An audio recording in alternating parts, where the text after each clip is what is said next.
સુખદેવ રૂપી ગુરુ પાસેથી પરીક્ષિત રૂપી શિષ્ય જ્ઞાનને ગ્રહણ કરે છે.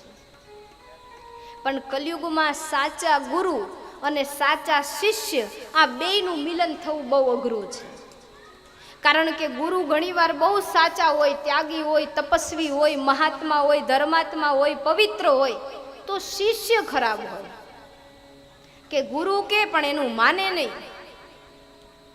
ગુરુનું કામ છે એને સાચો માર્ગ બતાવવો, પણ કે એ તો ગુરુ કીધા કરે, આપણે થોડું બધું માનવાનું એમ કરીને હરે હરે.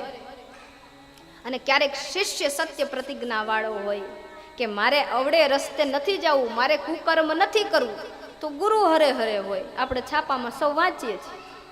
એટલે આમાં સાચો ધર્મ ક્યાંક ને ક્યાંક લુપ્ત થાય છે, ક્યાંક ને ક્યાંક ઘવાય છે, હાનિ પહોંચે છે. જ્યારે સદધર્મીઓ, સનાતન ધર્મીઓ દુષ્ટ કૃત્ય કરે ત્યારે એક વ્યક્તિ ખરાબ કર્મ કરે, એના કારણે આખો સંપ્રદાય, આખો પંથ વગોવાય. જો જીવાત્મા હોય આખી જિંદગી સાચું બોલે ત્યારે એ સત્યવાદી કહેવાય, પણ બસ એક જ વાર ખોટું બોલે એટલે એ ખોટા. એટલે તપસ્યા આજીવન કરો તો એક પરમાત્મા મળે, બાકી એક વાર ચૂકો એટલે હરે હરે. તો ભગવાનને પ્રાર્થના કરવી કે ગુરુ સાચા મળવા અને એના ઉપદેશને પણ ગ્રહણ કરીને જીવનને પરિવર્તિત કરવું. આપણે મગ પલાળીએ ને પછી એમાં સવારમાં ઉપરથી લઈએ ને પછી નીચેથી અમુક કોરડું દાણા નીકળે, અમારે ત્યાં કોરડું કે છે. એને અઠવાડિયું મહિનો પલાળી રાખો ને તો એ પલ્લે નહીં. એટલે આ કોરડું મગ જેવું જીવન ન બનાવવું કે ગુરુ ગમે તેટલું પાણી ઢોળે પણ એ કાંઈ ભીંજાય જ નહીં, કોરું ને કોરું.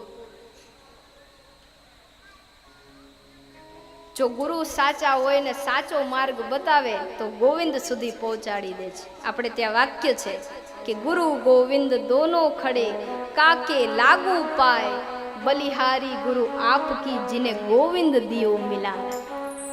એક ગુરુ થયા નારદજી, ધ્રુવજીના અને પ્રહલાદજીના, જેને ગોવિંદને મેળવી દીધા.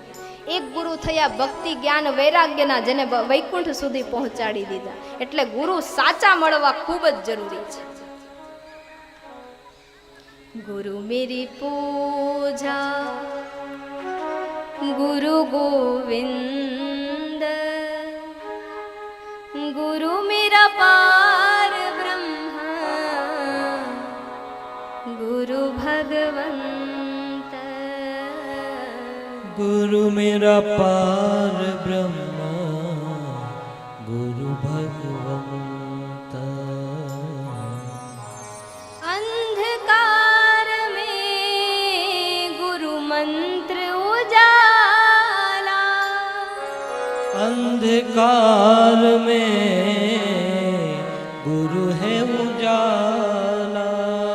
આ વાક્યનો અર્થ ખૂબ સુંદર થાય છે કે અંધારામાં રહેલા આ જીવનમાં પ્રકાશની રોશની લઈને ગુરુ આવે છે અને જે ઠેઠ વૈકુંઠ સુધીનો માર્ગ બતાવે છે. પણ એ માર્ગ બતાવી શકે. શબરી માતાને માતંગ ઋષિ મળ્યા.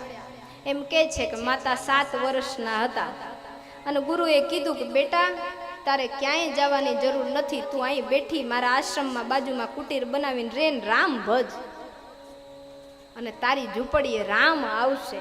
અને ઈ ગુરુના વચન પર દ્રઢ શ્રદ્ધા રાખીને આખી જિંદગી એમ જ કહેવાય ને, વૃદ્ધ થયા ત્યાં સુધી રામ ભજ્યા. અને ઈ રાઘવેન્દ્ર સરકારને અયોધ્યા જેવી નગરી મૂકી ઘોડા પગે અને વલકલ વસ્ત્રે ત્યાં આવવું પડ્યું. આ છે ગુરુ શિષ્યની ભક્તિ.